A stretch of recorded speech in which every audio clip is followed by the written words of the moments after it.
and thank you very much for the invitation to come and speak with you today about intercultural approaches to housing. I believe the last speaker before lunch was talking about the importance of education in integration, and of course housing equally, I would say, has a really key role to play in terms of helping people to live with their neighbours in a sort of a sustainable community, and I'm going to talk a little bit more about that.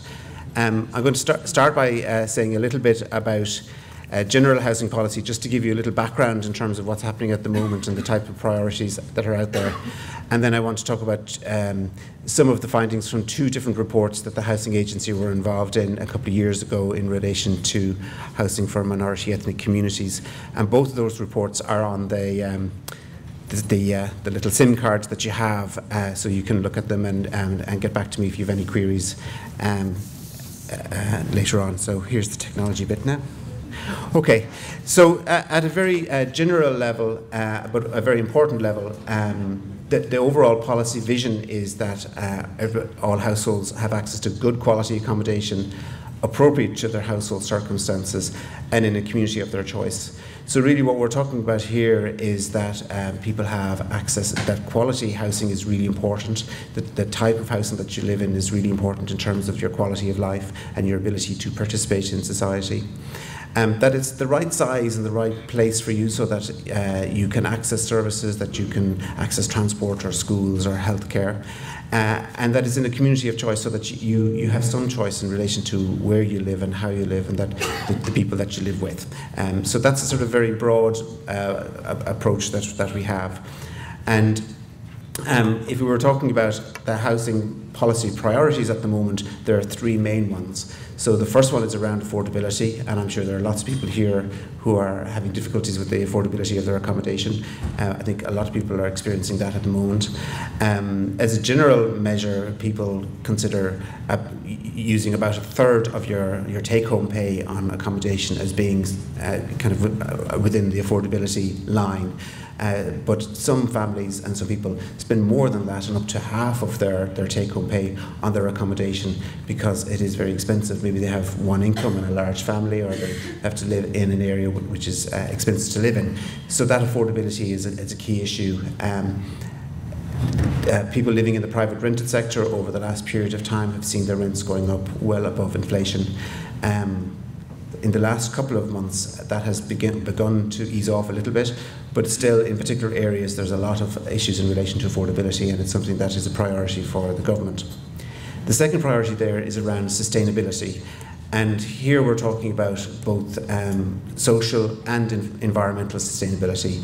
So environmental sustainability is about making sure that the types of building that we have are in keeping with the environment, that they're well insulated, that they use the materials that can be regenerated and so on. And social sustainability means that you're living in an area where you feel happy to live there, and it's an area that you choose to live in, and an area that you'd be proud to bring somebody home to have dinner with or whatever, and that it's well linked in with the other services that are all around you. And then the final, I suppose, priority is around inclusion, and that's maybe one of the issues that we're talking about today. So a lot of what I'm talking about is the importance of inclusion as a housing priority. I want to talk just very quickly about the social housing strategy, which was published last November. And the strategy has three main pillars, and it's is setting out, I suppose, objectives for the delivery of housing over the next 6 years or thereabouts.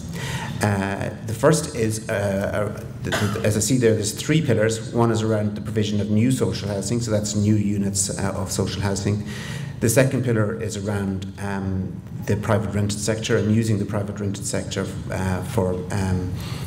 as a housing support. And the third one then is around reforming the housing system itself so that the delivery of service is flexible, and I want to just look at those three now in a little bit more detail. The first pillar around the development of new units includes 35,000 new social housing units, which is a fairly substantial number of units to build over that period of time, or to access over that period of time. A further 35,000 households will be accommodated through the private rented sector, and this will be done through moving people from rent supplement, which is currently operated by the Department of Social Protection, to the housing assistance payment, which will mean that people will be able to use the private rented sector in a better way over a longer period of time and access employment, for example, while still living in that sector and getting some support with their housing requirements. And then the third pillar is around the form of service delivery, and there's a good few examples of that. One is in relation to the development of choice-based lettings. So that means that rather than the local authority allocating houses in the traditional way based on the point system, that when vacancies arise, that people express an interest in them and outline how their household requirements would be met by that particular unit that is vacant. So it's giving more choice to people to say, well, I might be interested in that unit, so I'd like to put a pitch into it and explain why I'm the best tenant for it. And through a combination of the points and people expressing an interest, it means that you have better efficiency in the allocation of property, and it means that people have more of a choice in terms of getting access to accommodation. A second type of reform is around the regulation of approved housing bodies, and I don't know if you're familiar with voluntary housing bodies that provide non-profit housing, similar to local authorities, but they're non-profit making organisations. Cluid and Respond would be examples of some of the larger voluntary housing bodies. And at the moment, there's a voluntary regulation of the corporate governance of those bodies, and that will develop over a period of time.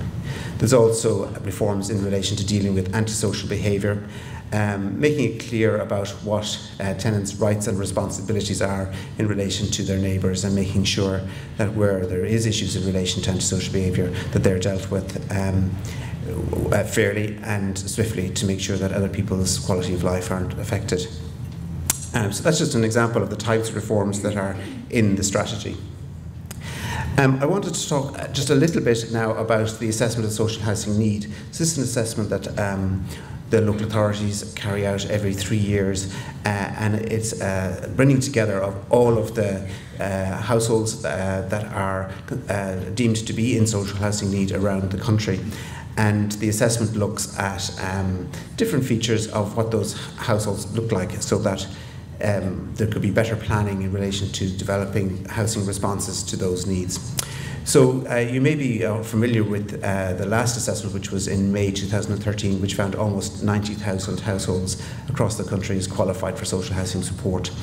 And as you can see from the table there, about 21% were in the EU, but other than non-Irish nationals, and a further 8% were non-EU citizens. So these are people that were deemed to be, or households that were deemed to qualify for social housing. If we look now, and just because we're in Fingal, I thought I'd break it up into the figures for the four Dublin-based local authorities, and you can see there that Fingal actually has the highest proportion of EU citizens and non-EU citizens on their waiting list. So I think in some respects it's a further example of why the conference is so important, because Fingal actually is a bit of a leader in terms of the numbers of EU citizens and non-EU citizens who are deemed to be requiring social housing in their area. Just before I move on to the two reports, I wanted to talk briefly about projections about future housing requirements around the country. And the Housing Agency did a piece of research which was published last year, trying to project how many additional new houses we might need over the next 4 or 5 years up to 2018. And in total we found that almost 80,000 additional units were needed in the urban areas. So that's over 200 and something urban settlements around the country.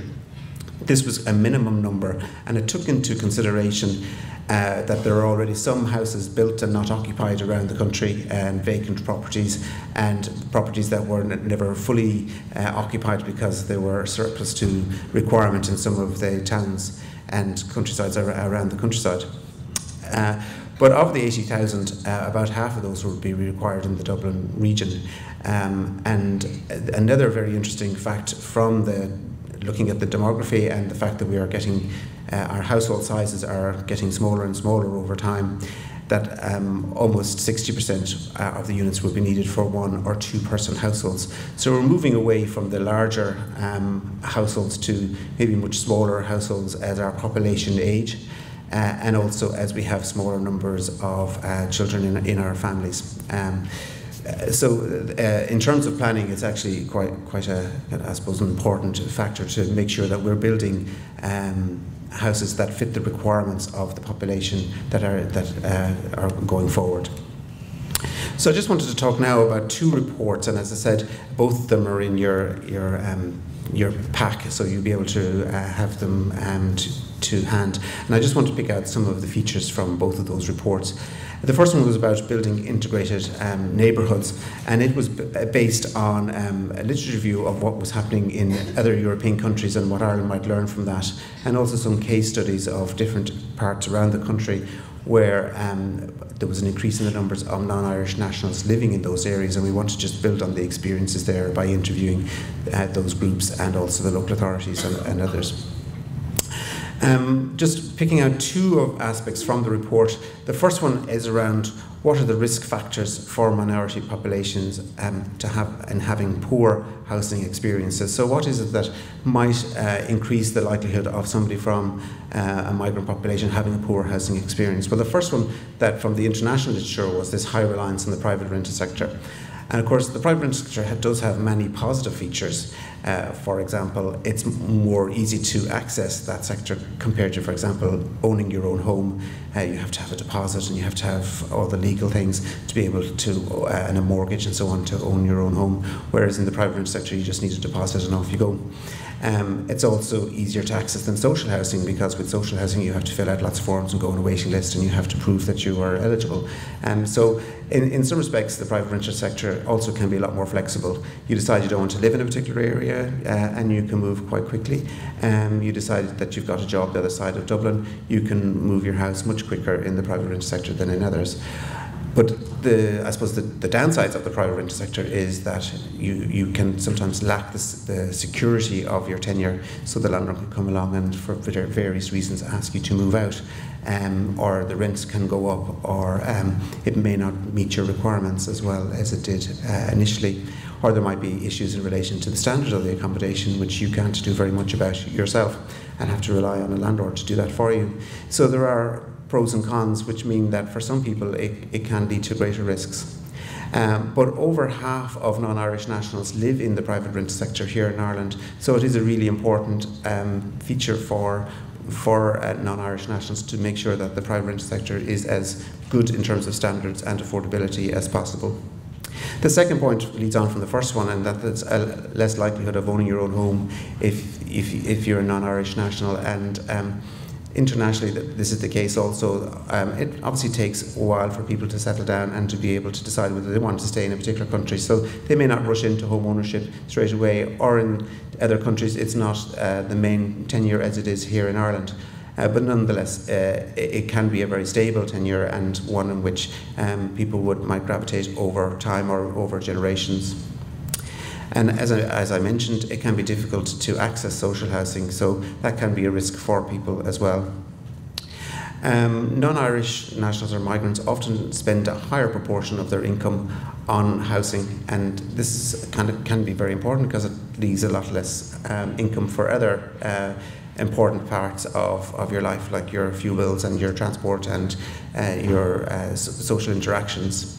There can also be problems around overcrowding, for example, where a number of single people come and decide to share a house, and then a few more people come, and then before you know it, the house is overcrowded. Or you may have intergenerational house sharing, where the house was originally designed for one family, and now somebody else has come along and is living with the original family, and maybe an extended member of the family, and you have overcrowding. So there's that risk factor that maybe is there. There's also a higher risk of homelessness for migrants. This can be because they may lack the social supports that other people have if they get into problems in the private rented sector, or living at home, that they may not have friends to rely on for short periods of time. They may not know how to access the services that are out there that might help to prevent them from becoming homeless. So there is this higher risk of homelessness for for migrants, and particularly for those who may not speak English as a first language. And then there's all this issue around the clustering of disadvantage that migrants may find themselves in, and you have examples of that around Europe. There is a difference between, I guess, the Chinatown and the Italian Quarter, which have very positive aspects of people clustering together, in that they provide social supports for people when they come to a country first, and they can be very positive experiences for people. Where it becomes more problematic is when people don't have a choice then in terms of moving out to other areas or living in more integrated communities, and where their disadvantage means that they're stuck in a particular area, and that area then has maybe a negative connotation to it, and there's a sort of spiral of disadvantage around it. So then, looking at the risk factors there, we also found in the literature that migrants who were older on coming to a country were more at risk. So the older you are on arriving in a country, the more at risk you are to having maybe housing problems. This may be because you may not speak the language, or you may not know the system very well, or you may not have as many other people of a similar age group coming with you. So you have that kind of lack of supports that can cause more problems. Obviously, the length of time in the country can also have a bearing on your experiences, with those being longer having a better experience as they find out and learn about the system and begin to be accommodated by the system. And I think some of the stalls were looking at that I had the importance of your legal status and your economic status, and the impact that can have on your housing experiences as well are very important. Obviously, the less strong your legal status in the country, the more likely that you're at risk in terms of your accommodation, because you may not be able to access services and supports as well as other people who may have that stronger legal status, or you may rely on your accommodation as part of your job, if you're an au pair, for example, or something like that. And if things go wrong with your host family, you may find that your accommodation is part of your job, and that causes problems for you. And then finally, there's, I suppose, a cultural and language differences, that those with the culture or language that is most distant from the country in which they're now living may find it more difficult to integrate into the community. And then finally, the local housing market obviously has a major impact, and we see that ourselves here in Dublin, where the demand for accommodation has increased so much that there's a lot less supply for people, and there's a lot more competition for that supply. So it can cause problems for people. So the second report that I just wanted to talk about was followed on from the first piece of work that we did, and looked at good practice in housing management for local authorities. And again, this is in the pack. So I just want to quickly run over some of the issues that were covered in that. So the first one was around good practice in relation to planning, and the importance for local authorities of gathering data on the population living in their area. And there's lots of different sources of information that they can rely on, from the census and more local data, but also going out and collecting data themselves as part of their planning process. The good practice guidelines also emphasise the importance of consultation, and of making sure that your consultation is open and accessible to different populations, people who may not be familiar with our planning systems, people who may not be familiar with our local government structures, people who may not have been involved in consultations before, and just making sure that you're touching base with all the different groups that are out there. And then the importance of monitoring and evaluating your outcomes as you're going on, so that you can see how well you are doing. We also talked in the report about the importance of the housing and strategic planning committees, and that perhaps they could, for areas where there's large issues in relation to intercultural and housing, that they might take it on as a theme that they might address. We also talked about cultural awareness for staff in local authorities, and the importance of rolling out training for staff, so that they could pick up on not just the sort of hard data around the legal issues and the legal status of different types of people, but also maybe some of the softer issues around how to talk to different people where English may not be their first language, or where their culture may be quite different to our indigenous culture, and that might be a little bit challenging, or it might be a bit different, and just how you might communicate in a way that gets across. what is a very complicated system in terms of accessing housing. And then we also stress the importance of working in partnership with migrant organisations in the community. And just from looking outside, it seems that you have quite a number of different organisations here in Fingal, so it's obviously very, very good to see that. In relation to design, we talked about the importance of tenure mix and making sure that you have different types of tenures, home ownership, social housing and private rented housing in areas, so that there's a good choice for people, and that your design also looks at the importance of social integration and neighbourhoods. So open spaces where people can mix, playgrounds where people can mix, looking at where schools are and where houses are, so that you get that social interaction, and the importance of that sort of informal social interaction, so that people get to know each other in a sort of organic way. And then there are issues around culturally sensitive design as well, and there's a huge literature about that. I mean, we here in Ireland have maybe a strong preference for the 3-bedroom semi-detached house or the 4-bedroom semi-detached house, and that may not be always what other cultures will go for. They may want larger living space for extended family type things. They may want more outdoor areas for cooking and so on. And it's just becoming aware of that. You know, our housing design fits maybe our own cultural preferences, but other people have different cultural preferences. Oops, sorry. So in relation to housing need then, again, the importance of clear information, the importance of a transparent allocations policy, so that people know where they are on the lists and why they're there and how they move up and down and how the system works, and not assuming that people know what they are. Again, the importance of avoiding ghettos, making sure that there is a good mixture of people around, that there's a good cultural mix around the areas. In relation to homeless services, again, just being very aware of the difficulties which non-Irish nationals may have in accessing services and understanding where to go to get help, and the importance of preventing homelessness in the first place. Pre-tenancy training has always been an important issue for local authorities in making sure that tenants know their rights and responsibilities when they're moving into their accommodation. But that needs maybe to be looked at in making sure that it's culturally sensitive, and making sure that people who are maybe not familiar with our systems know what their rights and responsibilities are, and know what it is to be a good tenant here and what is expected of you. And then finally, the importance of addressing racism and making sure that there's a clear guidance in relation to what happens if there is any ideas of racism, and celebrating diversity as well, making sure that people can see that a diverse population is a very positive thing to have. And then finally, I just wanted to talk a little bit about the private rented sector. Local authorities have a responsibility here through legislation in relation to inspecting the standards of private rented accommodation, and it is the sector in which more than half of non-Irish nationals live, so it's a very important sector. And those standards are, it's very important that people know what kind of standards they should expect in their accommodation, and what to do if they don't get the level of standards that they should be getting by law.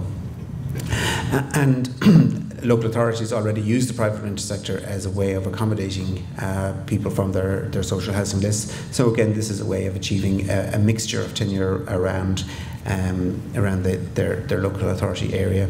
And then finally, access to home ownership may be an issue for some people as they decide to settle down and have roots here in Ireland. It may not be the preference for everybody, it may not be affordable for everybody, but for some people it may be the tenure that they choose, and it's just making those options available. There are some that the local authorities have operated in the past, and I'm sure will be operating in the future, just making sure that any schemes that they operate don't unnecessarily be biased against any particular group and are open to everybody equally.